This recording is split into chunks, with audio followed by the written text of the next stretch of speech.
Dewan di Komisi 10 yang sangat saya hormati, rekan-rekan seperjuangan yang saya sangat banggakan, juga wakil rakyat yang berada di pinggir saya dan belakang saya. Terima kasih Bapak. Bapak dengan hebat menyuarakan aspirasi kami. Jazakallahu khairan katsira. Perkenalkan, nama saya Lina Kurniati, SPD. Bukan sarjana pemberi dosen, tapi benar-benar sarjana yang qualified di bidang pendidikan, insya Allah. Karena terbukti murid-murid saya selama saya mengajar hampir 20 tahun sudah banyak yang menjadi pengabdi-pengabdi di Ibu Pertiwi ini, Pak. Barakallah buat ibu-ibu guru dan bapak guru di negeri ini. Aplaus buat Anda semua.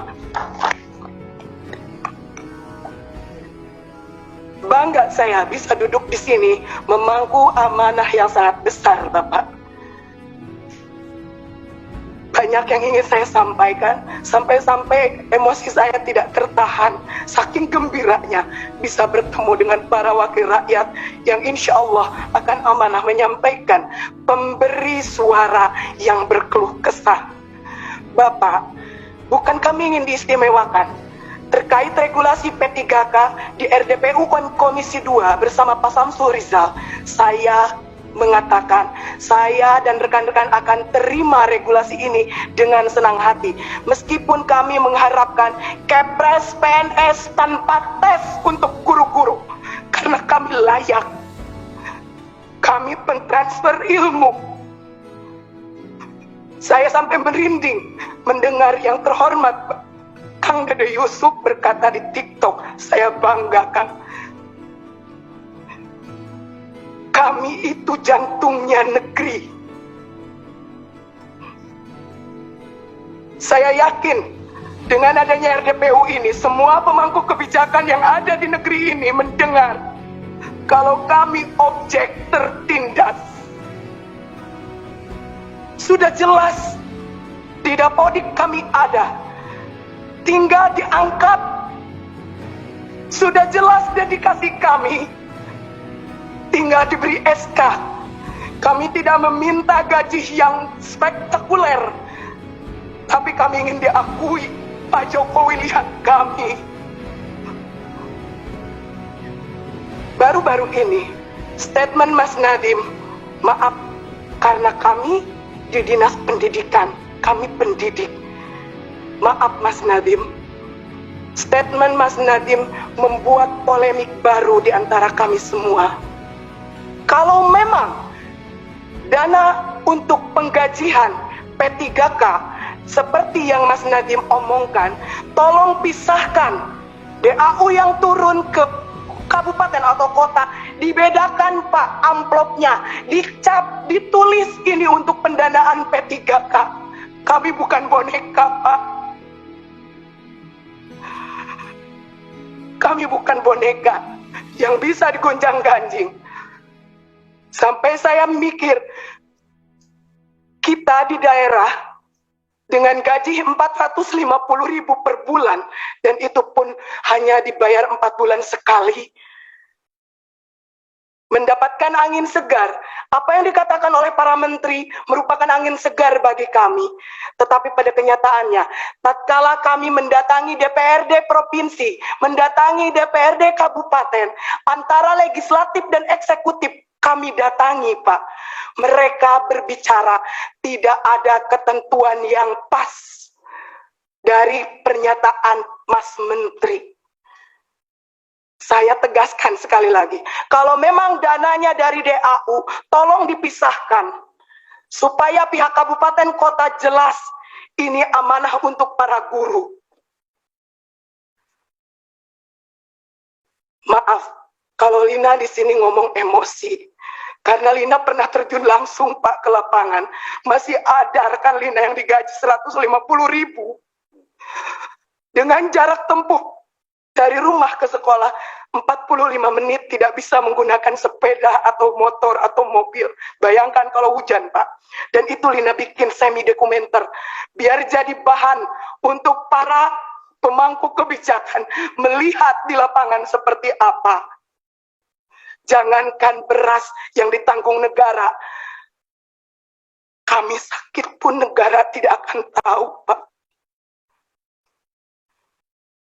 Kami honorer, kami mengabdi, ijazah kami S1, tapi nasib kami lebih rendah dari seorang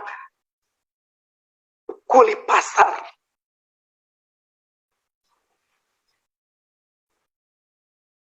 Allahu Akbar.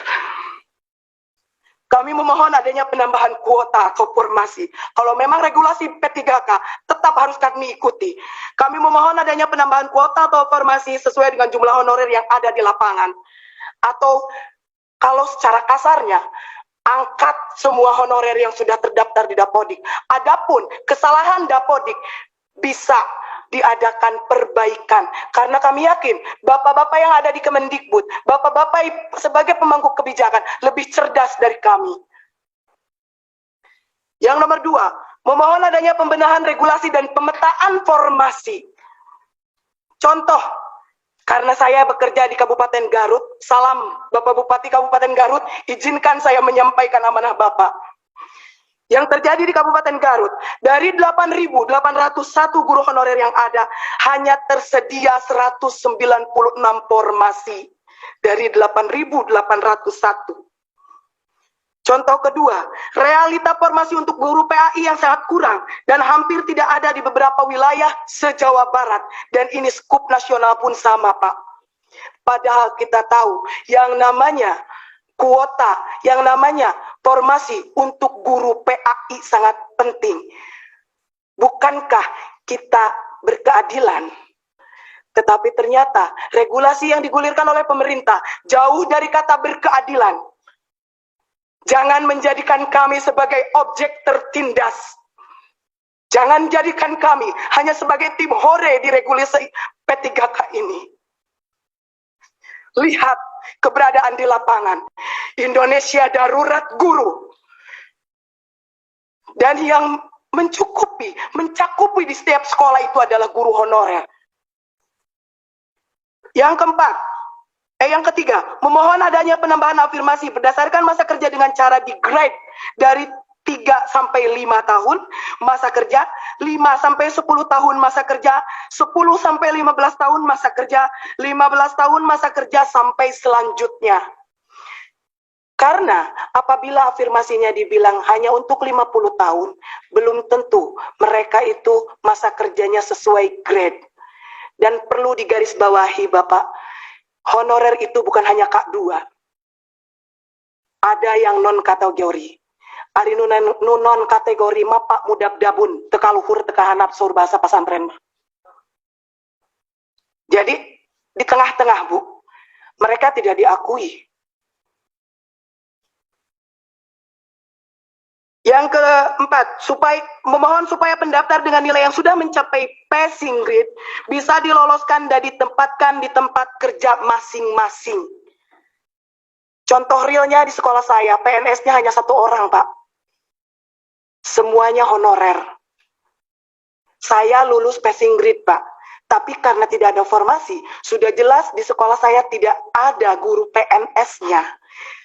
Kekurangan guru. Tapi tidak ada formasi, maka saya dinyatakan tidak lolos. Hanya lolos passing grade saja. Barokallah, Allah menakdirkan saya untuk duduk di sini bersama ibu-ibu dan bapak-bapak terhormat. Yang kelima, memohon untuk P3K tahap 2, kalau regulasinya seperti ini, ditunda, kalau menurut saya. Karena hanya memperlihatkan kredibilitas cara kerja dari para pemangku kebijakan di atas. Komitmennya tidak ada, konsistensinya tidak ada. Hari ini bilang seperti ini, besok lusa akan berubah. Ternyata memang untuk mempermainkan seorang guru itu, seorang pendidik itu kayaknya asik gitu, Pak. Yang keenam, memohon mengangkat guru yang berstatus honorer menjadi ASN, karena sebagian besar kebutuhan guru dipenuhi oleh guru berstatus honorer. Itulah yang ada yang terjadi di lapangan. Sungguh sangat dilematis, Pak. Betul kata Bapak yang tadi, Bapak siapa, Pak? Bapak Wahidin. Kalau pelaku pendidikan itu bukan hanya guru, tetapi ada rekan kami sebagai jantungnya, yaitu tenaga kependidikan. Kenapa Tendik tidak dibuka formasi, Pak? Padahal mereka juga sama mendedikasikan untuk negeri tercinta ini. Alangkah sangat disayangkan tatkala kami berlomba-lomba untuk mengikuti ujian P3K yang kalau menurut saya cerita sedikit Pak, sangat amazing. Saya umur 40 tahun harus mengerjakan soal, 100 soal matematika SMP tanpa kalkulator. Untuk masuk ruang ujian saja, yang laki-laki dibuka sabuknya dan dipegang diraba-raba. Seolah kami itu apa? Kenapa Pak? Kami meminta kebijakan harus meminta-minta seperti ini. Padahal kami itu terhormat, Pak. Dari mulai kabupaten kota kami menangis, memohon. Kenapa, Pak? Padahal kami bukan koruptor. Kami pencetak generasi bangsa. Kami tidak akan beraksi selama masih bisa diplomasi.